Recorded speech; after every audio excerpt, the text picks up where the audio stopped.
Hey guys, today we got a video from my good friend Say Shizzle. So he met with Jack and people from the development team in Shanghai when he was there for the AWS, and he talked about all of that in today's video, all the topics listed above my head here, and I really want to hear what he got to say after meeting with the source of the game, pretty much, right? It's not really an issue, but it's just something that I would like to explain from my experience for talking to the developers of what is the player base that they're focusing on. This is not a game like Genshin Impact, Wuthering Waves, Honkai Star, where you log in, do your dailies, and log out, and then you call it a day until there's a next patch, and then you play maybe like 2 hours or 5 hours or 10 hours, play the storyline, and then you quit the game again, or you just play the dailies. This is more of a grindy game that every day you log in, you do your stability, and then besides your stability, if you actually want to progress properly, you do also want to go for your stability refreshes with the crystals in there. I would also say free-to-play friendly or pay-to-win friendly. Might this say it's like, I agree with what he said, and it is pretty obvious that the game will want you to farm and to spend a lot of time in the game. It's not like an AFK game. It's not like a story-based game. It's a game where they want you to go back and farm. And we both come from a very similar game called Summoners War. And in that game, you're required to farm 24/7. Like in this game, you have maximum 10 refreshes, but where we come from, we have to farm, or we had to farm 24/7 because there was no limit to refreshing stamina. So we are kind of used to that, but the majority of the gacha game casual player base is very foreign to that concept. So there's a very big mismatch between the player base expectation and the developer expectation, I gotta say. oh, that's super pay to win. Well, to be honest, I've been refreshing my crystals every day so far, and I've never bought the crystal pack itself. So if we go for like the crystal trade thing, I still have the doubler, which is like the first time doubler thing out there. I am getting low on my crystals right now because I spent a little bit too much on this new event, which was maybe not really recommended on the Dreamscape, but I just kind of wanted to try it out, like how far I can get with that on the leaderboards and that kind of stuff. So with that said, I think that this game is actually pretty free-to-play friendly. And might you say it's like, say, I totally disagree. Well, let me talk to you about the 8 players that are over here.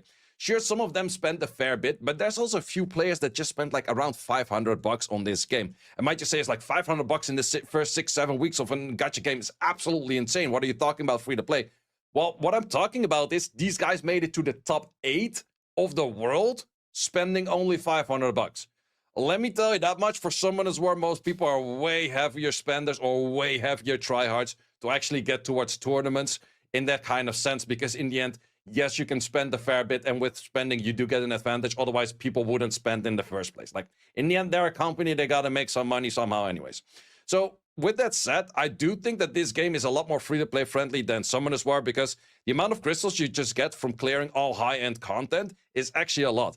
But that also goes back into focusing on the player base. All right, for me personally, every gacha game is pay to win. Whether they are a PvE game like Genshin Impact or PvP game like Etheria, they are all very, very pay to win, right? Because there's gonna be a summoning mechanic, dupe mechanic, all that good stuff. My gem is also running pretty low. I don't plan to buy these anytime soon, but I can see that it's gonna get to 0 at some point, and by that time, I will have to start buying gem if I want to keep farming and get better equipment.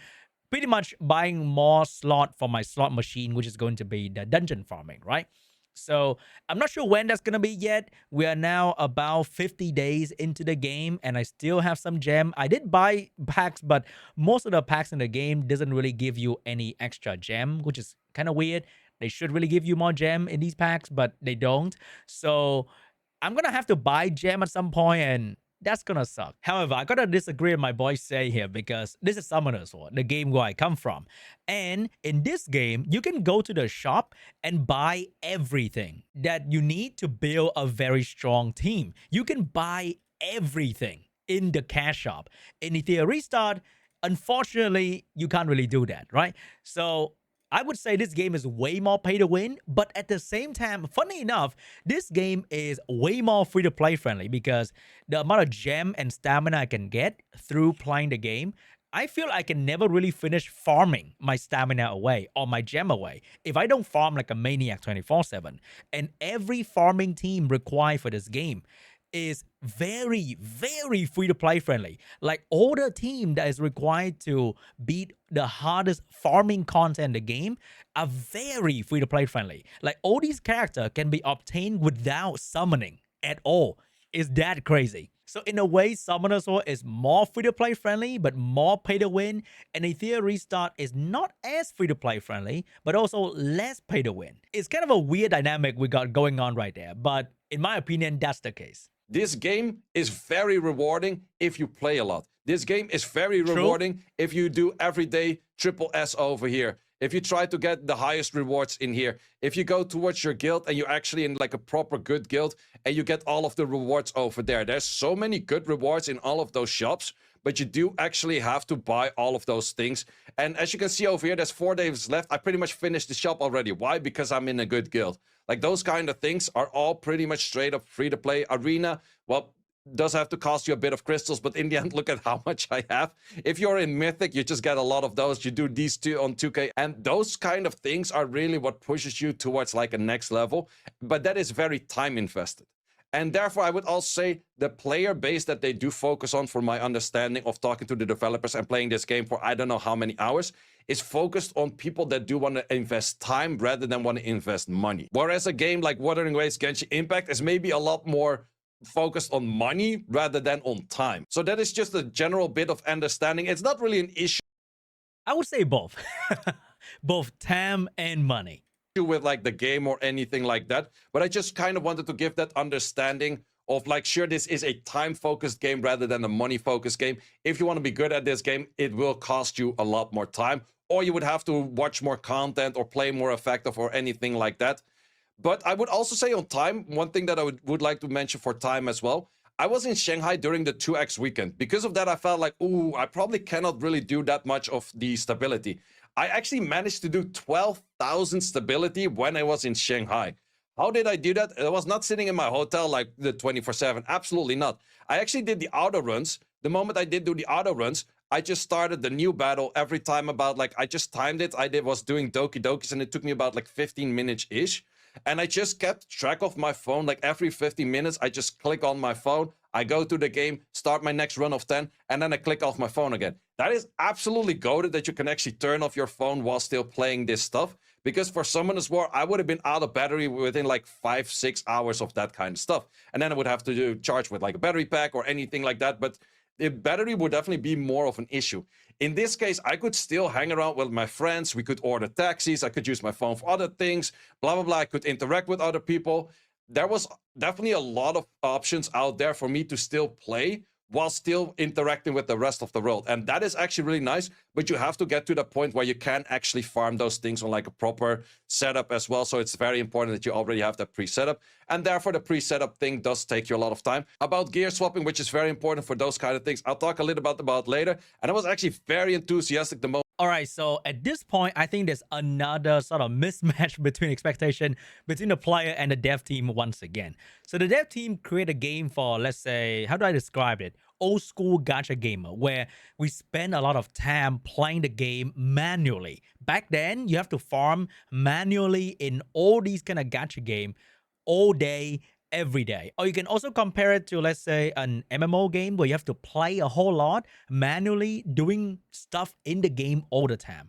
But the modern day gacha player used to, I go in, I play my game for like 15 to like 30 minutes a day. That is my investment into the game. And then once in a while, I played a lot. But people are definitely not used to playing gacha game or mobile game for hours and hours on end. And especially going back to the game to click on stuff, right? So for me and him, okay, we come from a game where we have to play with our phone on all the time and click on the auto farm every 30 minutes, for example. So we are very used to this. So going to this game is actually an upgrade for us. We are blessed with this background farming where we can actually play with our phone and do other things on the phone while I'm still farming, which is like pretty mind-blowing to me. So we are pretty much like masochists in terms of gacha player. But you guys don't want to touch your phone and launch the game every like 30 minutes. You want to actually do other shit in life, or you also want to play other gacha game and forget about this, right? The constant reminder of coming back into the game can be a bit distracting for other people as well. Let's say you want to enjoy a movie uninterrupted, or like, God forbid, you have work to do or your kids require your attention, whatever. you forget about the game for like 5 hours, and then you're like, ah, shit. I didn't farm for 5 hours, and then my fucking Rengokusu Inferno team is like 5 minutes because I use Tiamat and Amber on Sania, whatever. My team is hella fucking slow, and I can't even finish my daily farming if I miss a couple hours and not logging back into the game. So I think that mismatch create another level of friction between the player base and the dev team. And that plus all the other smaller problems can really push a lot of people away. Like, I fucking love grinding, right? Like, to me, this is like heaven. But to many of you guys, I understand that it kind of sucks a little bit. When they talked about that gear swapping thing, so that will come in a second. Back to focusing on like how time invested is this. Well, the moment you have everything set up, sure, you still have to do your dailies as in like the Phantom Theater, your guild battles and those kind of things.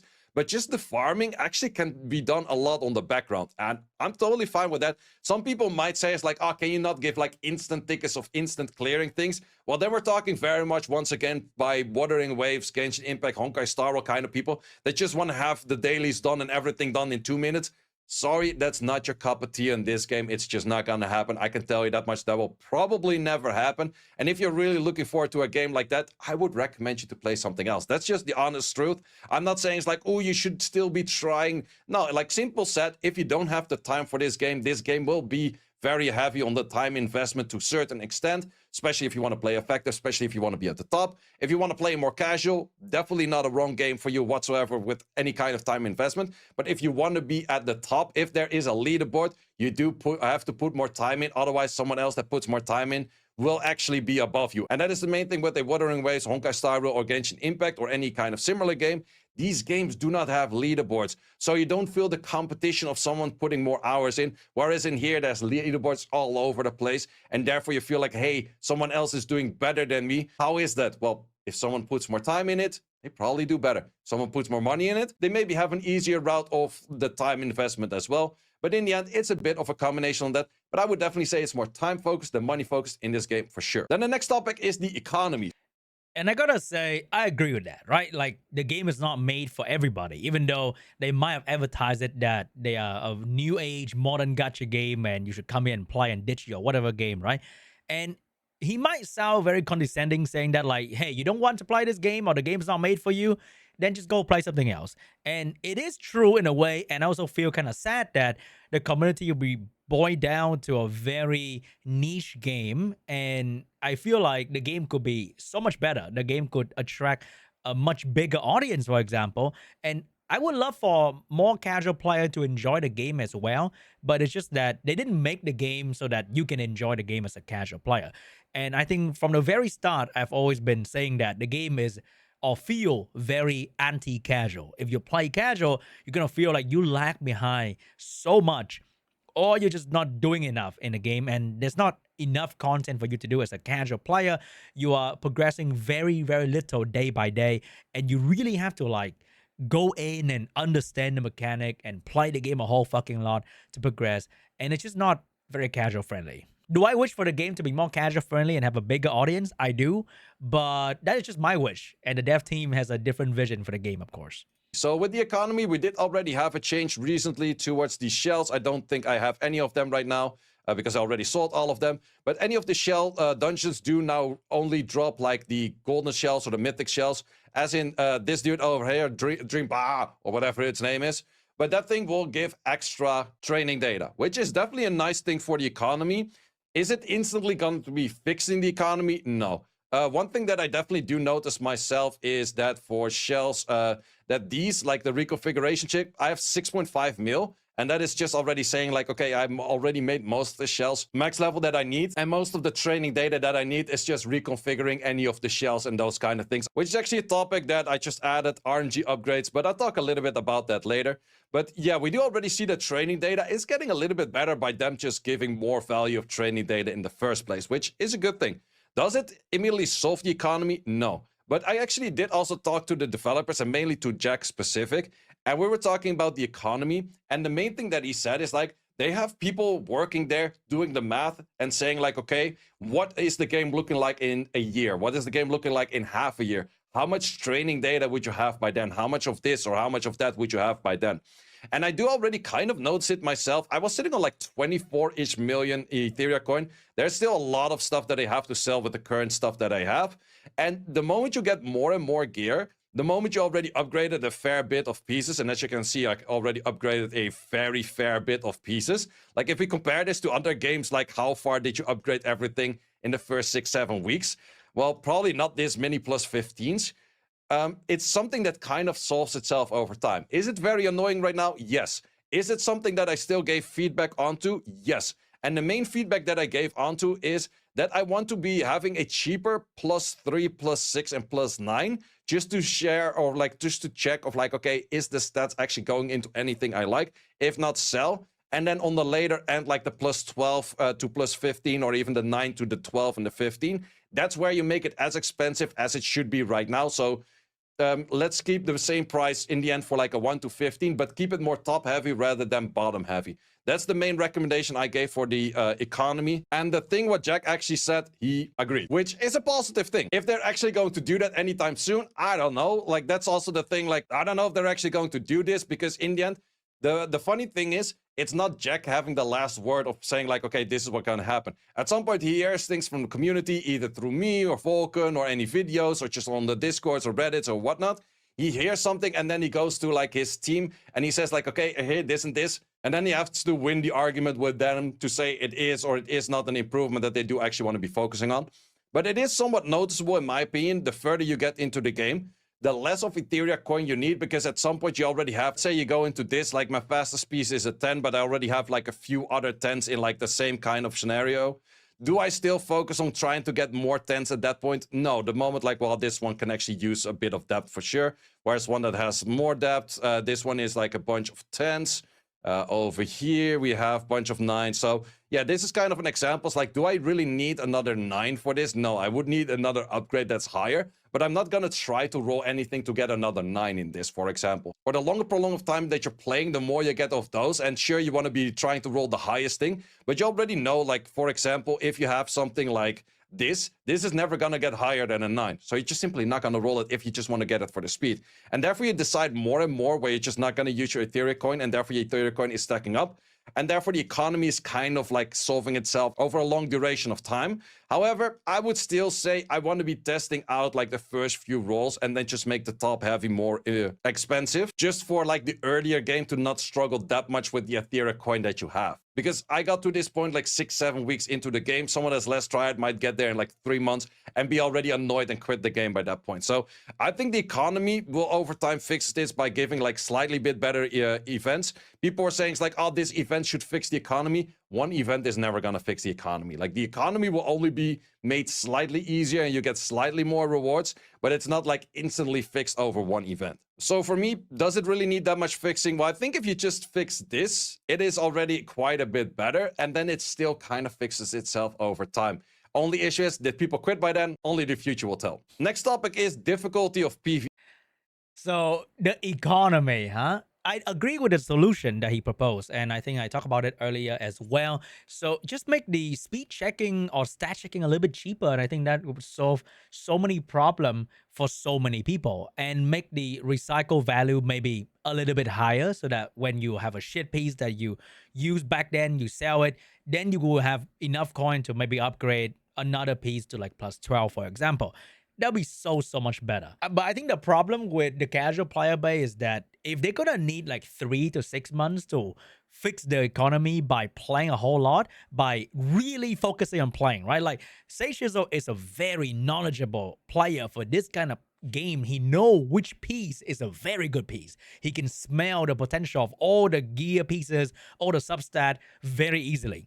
For a casual player, they're gonna upgrade some random shit and they're always gonna be broke. Like they are always going to be broke. And I think for even whales, the first week or 2 or 3 was very terrifying for them as well, even when they spend money and they was broke all the time. So for a casual player, if they keep being broke, which means they're constantly being reinforced negatively for the game experience that they're going through, it's so punishing for them to play the game where it is so restrictive to test anything, to have a bit of fun, a bit of like, ooh, I made a mistake here, but it's not like that bad. Here, you make a mistake of a wrong piece of gear, or you overinvest in a piece, you're fucked for like another day or two.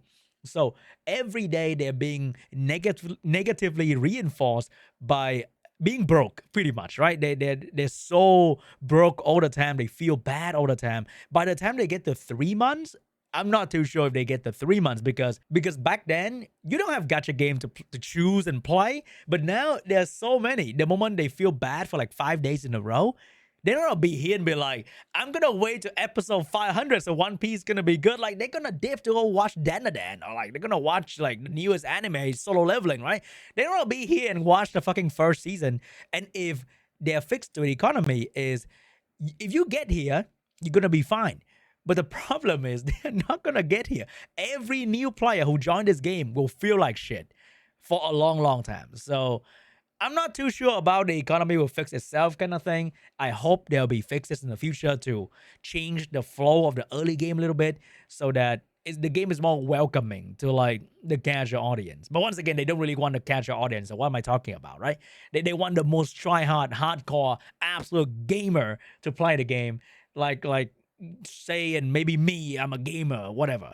Then the game's gonna have a very small audience, and it is what it is. Will only be made slightly easier and you get slightly more rewards, but it's not like instantly fixed over one event. So for me, does it really need that much fixing? Well, I think if you just fix this, it is already quite a bit better, and then it still kind of fixes itself over time. Only issue is, did people quit by then? Only the future will tell. Next topic is difficulty of PvE, and I would mainly say the RNG as stages. So I'm not really talking about like, oh, we have like Terramaton is too difficult or Doki Doki is too difficult.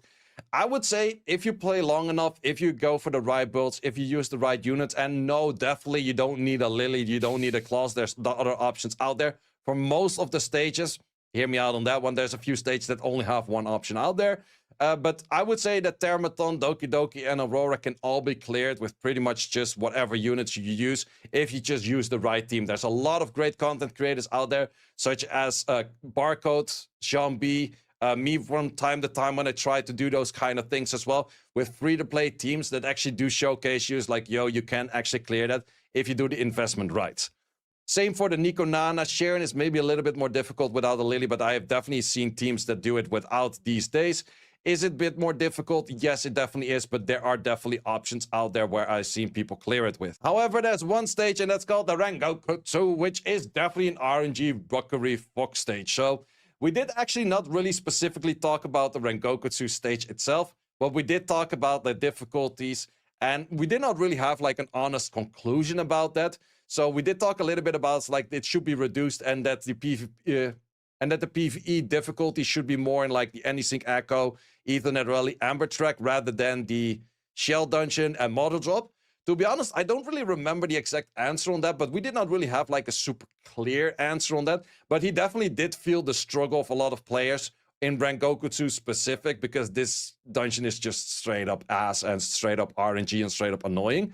And that is definitely where a lot of people dislike the game for just being too difficult. I would like to say it's like he agreed to nerf those dungeons, but I actually didn't really hear like an answer like that in the first place. So we did talk about it. It is definitely on their radar. They definitely are checking things. I would be very surprised if Rengoku 2 and other dungeons aren't nerfed in the future, because they have been nerfing Nico Nana already, Shadow Flame Hoyan. They have been nerfing the Doki Doki. They have been nerfing Terramaton. It just takes a bit more time for them actually to pick up on the pace. So I would say, estimate, it will be nerfed when I have no. So that's kind of the thing in there.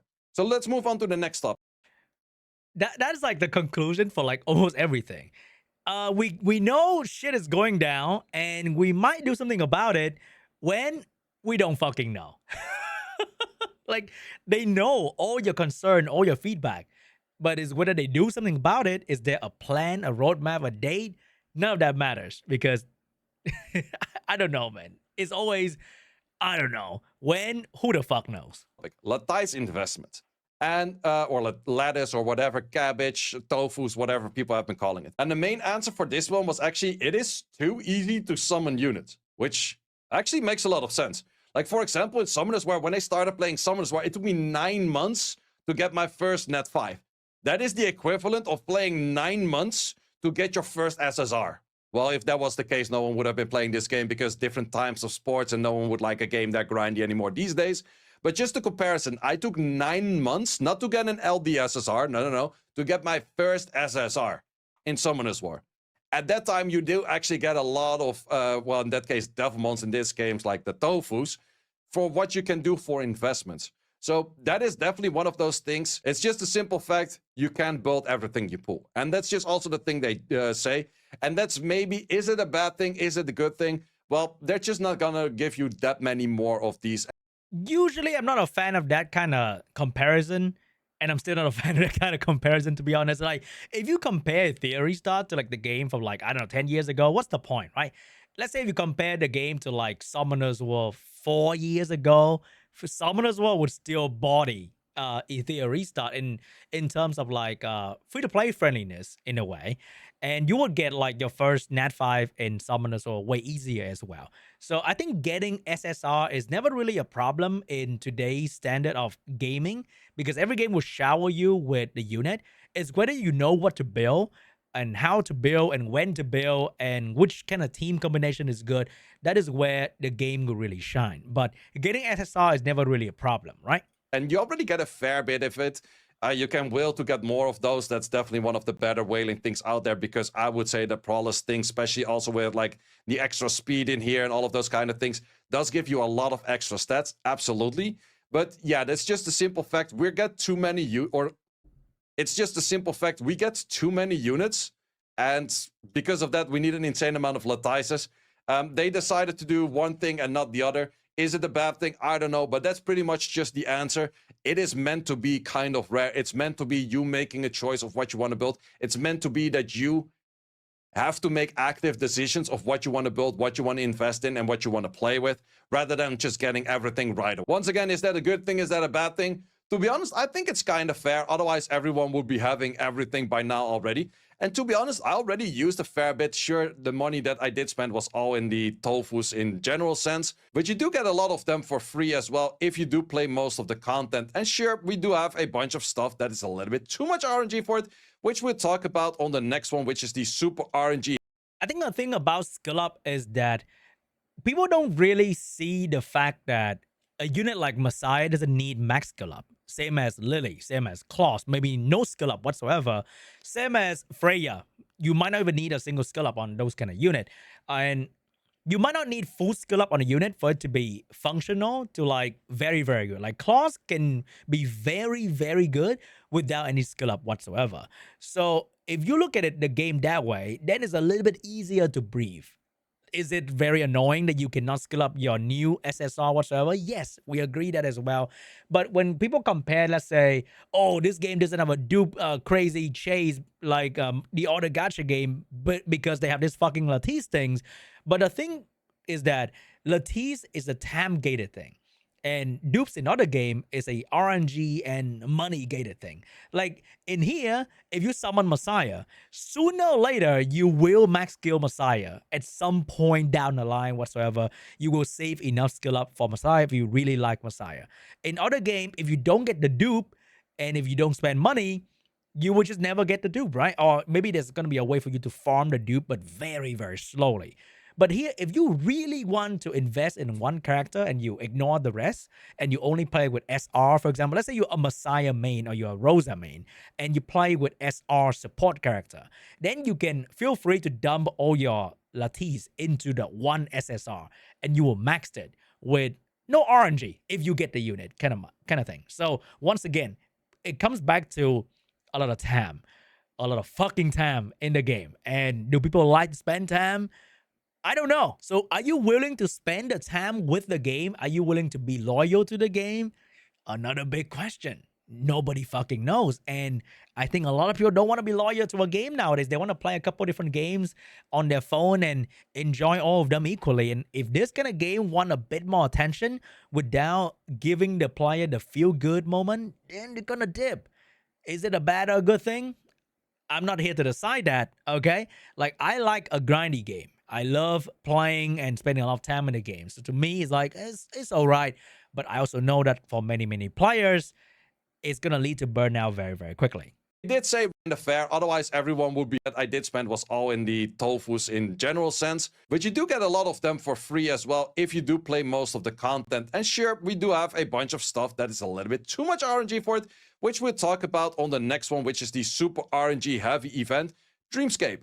They did say right away they saw it was too RNG and not liked. They will tune that down next. That is pretty much the main answer that they gave. So I can make a very long story on that, but long story short, they did see it was too RNG. They did see people didn't like it, and they did see that they will probably tune that down on the next one. Sure, we still have events like... Why don't they just give out more keys for free? If they know the community dislike the event immediately, then I don't know, maybe a statement, maybe, hey guys, like, we know you guys fucking hate the event. Here are like 5 more keys so you can get a bit more resources. But in the end, we got like nothing. And then we know about a dev response through a YouTuber. Like, that doesn't make any fucking sense to me. Like, communication, hello? Like the shell story and that kind of stuff, which are pretty RNG happy, like on which things you do land or do not land and how many of those revelation orbs you get. I think it's called revelation orbs, whatever they're called. But yeah, those kind of things, they're just kind of RNG, and they like the RNG events. More people are more interested in the events that we have with the candy party, where just if you play everything, you just get everything. That kind of stuff. They still do like their RNG events, so they will be having RNG events in there.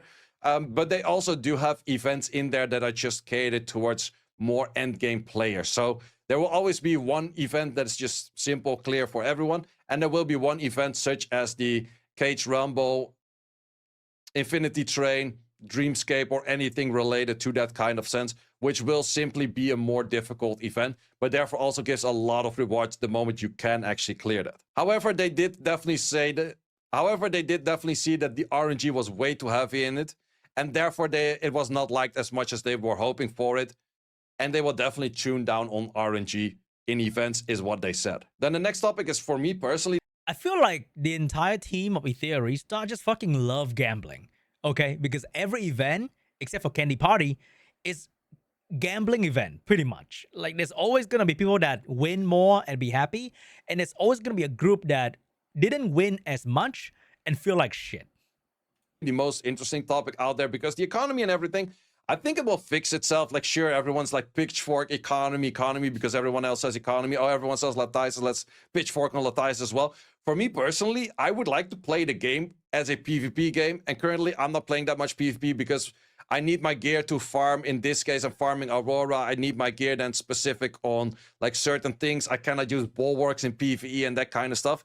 In the Hyperlink talk, at some point they had us just like, yeah, get more gear and it will be solved. Well, actually, we got a very different answer this time, and an answer I'm a lot more pleased about. So definitely an interesting one right there.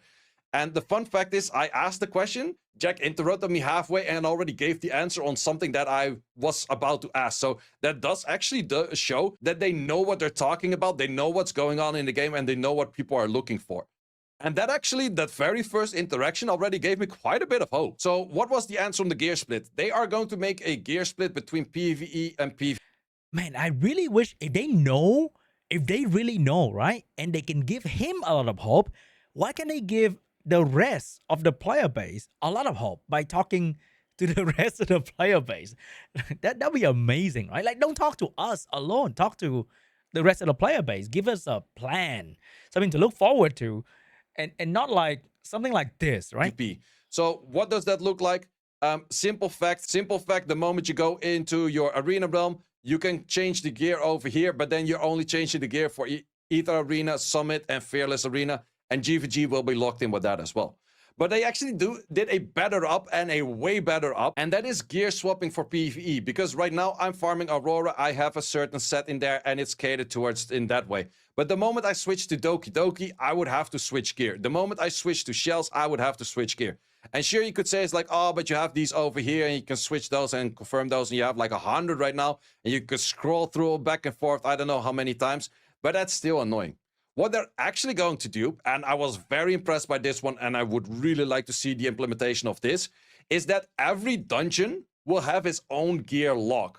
So that does mean Rengokutsu, I lock 5 units, and these are the gears that are used for Rengokutsu. The moment I'm going to start farm the Shadow Flame Hoyan, I can continue with the gear that I put on the Shadow Flame Hoyan team previous. Same for Sharon, same for Nikonana, same for all of those. Every individual dungeon will actually have like a preset of what I used last time, which is absolutely goated. That would make it so nice, because right now a lot of the time investment, if we're talking about like focus of player base, like how much time do you need, every time, like especially around the time of the hyperlink charter where you're towards the end, oh, do like 10 Dokis, then do 10 Terramatons, do 10 Auroras, then do 10 Nikonanas. And every time we're just switching like 5 characters or 4 characters or I don't know how many, and it's super annoying. The moment they actually make a gear split for every dungeon, that will be absolutely goated, and I think that would be one of the best features of qualities of life out there compared to any other game. Like if we compare it to Summoners War or anything like that, if you want to have like a proper gear farming team over there, you would still have to switch. And you don't even have the loadouts over there, let alone that you're just simply going to be is like, oh, I go into Aurora, my Aurora team is already still set. Oh, the moment I go into Terramaton, my Terramaton team is still set. And they all use different pieces and more catered towards something. Because in the end, if I'm doing Aurora, I don't want Lily to move all the way first, because now I have my Lily move, then I have my Yelly move, and then I have the Ling Lo move. That's not the right order. I would like to have Ling Lo move, then I would have to like to have Viper move, and then the Lily goes, and then the Yelly goes. And that would be a way better turn order. You could even play it slightly different, where it would say it's like, I make my damage dealer, if it's a fast one or something like that, move in front of the Lily and then boost up like the attack bar again and that kind of stuff. So there's a lot of options that you could work with for a very specific team. And that also would really reduce the difficulty of PvE in general, because you can make a team with the absolute perfect gear, the absolute perfect shell, and the absolute perfect everything that you have, to just simply make this all a lot easier. And I would really like to see how they're going to implement this. And I guess that this team is failing at the moment, unless I do lap with you right now. If I don't lap, I'm definitely going to be dead. But whatever goes on in that, it will be a lot better to actually go for those kind of things. So the gear split is one of those things I'm actually super enthusiastic about. They did say that they probably will do that at the end of the Summit Arena season. So that's about 4 days. So I expect it on a patch somewhere in the next week. So definitely my high hopes are on that patch. One thing that I do have to add, which I just forgot and I post-recorded it after, is that they did not want to make it where you can duplicate gear. So for example, if I'm farming a specific dungeon in Aurora, I cannot use the same gear. Like let's say I'm auto farming this, I cannot use the same gear on a different unit in Doki Doki. So that's only if you're doing like the auto farm and the manual farm like at the same time. So in that case, you cannot duplicate gear. I'm not entirely sure like how they're going to check that or anything like that. However, that will be possible for PvP. In PvP, it's just a complete duplicate of everything, and you can use whatever you want. Then another topic we did talk about is RNG for upgrades. So sure, for modules. That was incredible. I have nothing to say, man. That was insane to hear. And please make it happen as soon as possible. Like, I don't even know what to say. Like, clap. Incredible. Please have that fucking update soon. That'd be great. Thank you. Whatever it rolls in, whatever it rolls in. Like, that's just the general mechanic of any kind of given game. Not that big an issue. However, what is an issue is shells with RNG. You getting the perfect shell is so difficult. So for example, Swift Rush and Swift Smite, I have a fair bit of pieces, but I actually have way more Swift Raids, and my Swift Rush, Swift Raid, I have 0. That is not that many. So same thing if you want to get Revelations. So my Swift Smites on Revelations, I have about 4 of those. If we go for the Fury Edges on Revelations, I have a lot more.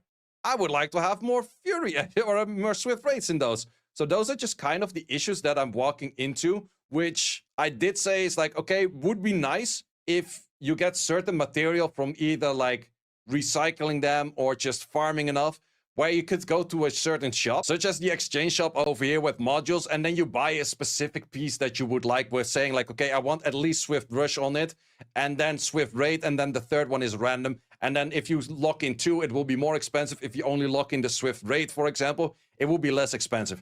He actually did not say it's like, okay, we agree, but he did actually say that they already have something in plan for that for the modules. And for the modules, let's say that you need a very specific piece. Let's say that you're working on this, and you do need this one specific on crit damage. You don't need it on crit rate. You don't need it on anything else. I just need this on crit damage. And they actually were talking about a crafting system, and which those craft you can actually select, like maybe you can select like, okay, straight up the crit damage on the Swift Raid, just give me that piece, and then whatever rolls on it, of course. But at least you can go more specific towards like, oh, you're missing out on this key piece and the RNG is just not giving you any. They will help you out with the RNG pieces by having you certain craft things. They did not really have that implemented for the shells, or at least what he was talking about was more like, oh, we don't really have that for the shell just yet. But they did already think about it for modules. Then we also had to talk about, like, of course, these things over here with the reconfiguration, and that you can go infinitely dry on that. And the fun fact is, I'm not sure which topic it was, but at some point he just said, like, math is math, and they did the math, and at some point you should get there. I countered the argument with math is math, and therefore there's a technical probability to actually never get anything and go infinitely dry on something. Sure, you should probably get something. The statistics say you should get something at some point, probably. But the actual fact is that if something is a 1% chance to get like a speed, for example, you could go 16,000 dry to not get a 1%. And that is annoying. The moment that I said that, he was like, yeah, that actually does make sense. If you go very unlucky, you could get to that point. So the way that I suggested this, so let's say you do 10 refreshes on this. Every 10 refreshes you do, you remove one of these things. So 10 refreshes, you remove the attack. 10 refreshes, you remove the flat attack. 10 refreshes, you remove the HP. And then 10 refreshes, the flat defense. And then after 10 refreshes, and then after like 50 or 60 refreshes, you can only roll for HP. So you're at least working towards something. And that is kind of the thing where I saw his Iron Shy is like, yeah, that actually does make sense. Because in the end, Jack plays the game. All of these people pretty much working on the game do play the game as well. And he felt very frustrated of like working the whole week to trying to get a piece, but not really get an upgrade or not really feeling towards progressing anything. And that's the main thing I said with RNG. RNG in the game is not bad, but people would have to have a feeling towards progressing. So if I reroll this for like 1,000,000 times and I don't get anything, I'm still stuck on this 16. Whereas let's say I did like 50 refresh, at least I now know it's like, okay, I did waste a lot of resources, but the only thing I can get is HP right now. So it's only a matter of time before I hit that 23 or that 30. And that is kind of the thing that you can progress towards, like getting a really good thing rather than have to pray to RNGs to actually get anywhere. And they did not necessarily say that they agreed or not agreed, but it was definitely something where I saw Jack's eyes shine. It's like, yeah, no, that actually makes sense. I want to be progressing. I want to be investing time, and I want to be rewarded for my time investment. I don't want to be just rewarded for being lucky. So personally, for me, that's already a positive answer by just having him, the feeling of like, yeah, I would like that as well. If Jack is on the point of like, yeah, I would like that as well, the moment he has to talk to his team, he will also give that argument with the same enthusiasm as I'm giving it right now. And that just simply means that it's more likely to get in the game. If it's actually going to be there anytime soon, I don't know. But they did talk about modules and crafting, and therefore you can select like the right core piece on the right main stat, and then you can craft those kind of things. And that is something that might be coming in the future as well. Then another topic. I agree with that. Like, if there's gonna be any pity, that's gonna be absolutely incredible for people who farm for like a week just to be stuck on the same fucking roll. For me personally, I would love to see, let's say I roll on something that's yellow, my next roll will never be below yellow anymore. Because seeing a thing that is mythic roll blue will just, like, it's fucking, it feels so stupid. Like, you get all the way here through all that challenges that the game forced to go through for you to roll blue and blue and blue, the lowest of the low. Like, that is just kind of sad, okay? So if I roll yellow, my next roll, whatever it might be, is still gonna be yellow and up. I think that'll be amazing. Topic that was kind of discussed during the dinner and stuff. There's more regions coming up later, so they still have like the China server itself, maybe a Japan server, Korea server. I have no clue which. I think we had a beta test for the China server, guys. Specific servers they're going to be doing, but they will have more servers coming in later, so not just like Europe server 10 or 9 or whatever number they're at right now. They will actually go for specific servers for those regions. They will have like speed up events and those kind of things, so they will catch up to us at some point. But they're already looking at the moment that these servers are released to do more tournaments as we did last weekend in Shanghai. So they're definitely looking towards the future of this game as well. And it's not just a simple cash grab. It's like, oh, we're just going to go hard in the first 2-3 months and then just let it sink all together. We also went to the office, and it was actually way bigger than expected. Like, I've been to offices for Summoners War and stuff, and they have like a few floors in like multiple buildings and those kind of things. But in this case, for the XD office, they pretty much have like their own park with multiple floors of multiple buildings. We have to see like 5 buildings. Sure, not everything was working on the Etheria restart, but I would definitely say a really big portion was working on the Etheria restart. We were trying to kind of find like some sneak peeks of maybe new units or anything like that. And unfortunately, didn't see anything like that. But it was kind of fun to walk around the office like, look at that guy, he's playing games while work hours. Oh, wait, that's actually his work. Either way, on to the next one. So yeah, it was cool to see that a lot of people are working on this game. And it gave me a lot more ground of like, yo, they're actually working on something rather than it's just like, we just see Jack and Jack is saying something and then Jack is maybe or maybe not doing it. And then we go pitchfork like everything is bad in the game. So yeah, it gave me a little bit more ground of saying like, okay. All right, how many people are working on the fucking skin of these characters, man? Like, is that one intern doing the freaking Photoshop color swap on all these characters and code the skin and charge $10? Hello? Like, can we have another floor of people working on skin that can make a lot of money? I think that would be great. I think skin is the only thing in this game that will make a lot of money that nobody will complain about because, like, literally, nobody will complain about skin, right? So the whale can buy skin to support the game, and the free-to-play can have a game run for longer. Win-win. Stuff is going on. The question is, when is it going to happen and how is it going to happen? I hope with this video, I also made a few more people enthusiastic about this game. I definitely do still think there has to be quite some work done to actually save this game and make people more enthusiastic once again, because definitely the player base is currently not enthusiastic whatsoever. So I do hope that will change a little bit in the future with slightly different updates, less RNG, more friendly towards like the players itself, and just in general making the game more enjoyable to play. Because in the end, I did say that at the start, I think this game is incredibly good at base. They've just been messing up a few key points here and there, which made it snowball, but that the community is just hating more and hating more and hating more. But I would say that they get a little bit of unnecessary hate, maybe of not being like a Wuthering Waves, Genshin Impact, of just logging in 2 minutes and then logging out and then be like done with your day. It's just simply not the game for that. If you do like your games like that, I would recommend you to play one of those games rather than this game. So yeah, that's all for me for this video. If you have any more questions, maybe I did forget a few topics. I think I did hit most of the topics that I did discuss, but that we did discuss about. Definitely do check out the channel of Vulcan, and I think Gacha Smack is going to be doing a VOD of the whole thing. Mr. Pokey probably also do his own video on that, and same for YDCB and pretty much everyone else that was there. So definitely do check out those channels of those people as well. And yes, I will continue on making Etheria restart content. But for me, I'm also still kind of on the point. It's like, first I would like to see what they're implementing and how they're doing it. Before that, I go like overly crazy and like lots of hours of streams and lots of hours of everything. I would like to see how they pick up the pace right now from the tournament towards now also making the general player base more happy. Because definitely the thing what we could see at the start of the event when we were in the hotel, everyone was like a little bit skeptical because everyone did feel like the player base and everyone felt like, yeah, is it really going in the right direction at the moment? It kind of feels like a little bit off and that kind of stuff. But in the end, I can tell you, after the event, all of the players, all of the influencers, everyone was very enthusiastic about the whole event, but also about the game once again. So I do hope that with these kind of events, it kind of shows that. But I also mainly hope with the future updates that are coming, maybe next week, anytime soon with the gear swap, or maybe the RNG upgrades or anything like that. I do really hope that they would go for those anytime soon to pretty much save the game. So in the end, for the title of this video, is the game savable? Yes, I definitely do think so. But I definitely would also say that XD Company, the makers of Etheria Restart, have to step up their game a little bit, of giving the community a little bit more of what they want, or communicate what they're going to get. And that's everything for me, guys. Thanks a lot for watching for this one. I hope to see you as always in the next one. Thanks for watching. All right, for me personally, I hope things will come. I hope things will get better. Like, we can sit here and shit on the game forever, but at the end of the day, I hope things get better. But I also really want to see what they do before we give them a fair judgment, because Dreamscape, a lot of promise, not a whole lot of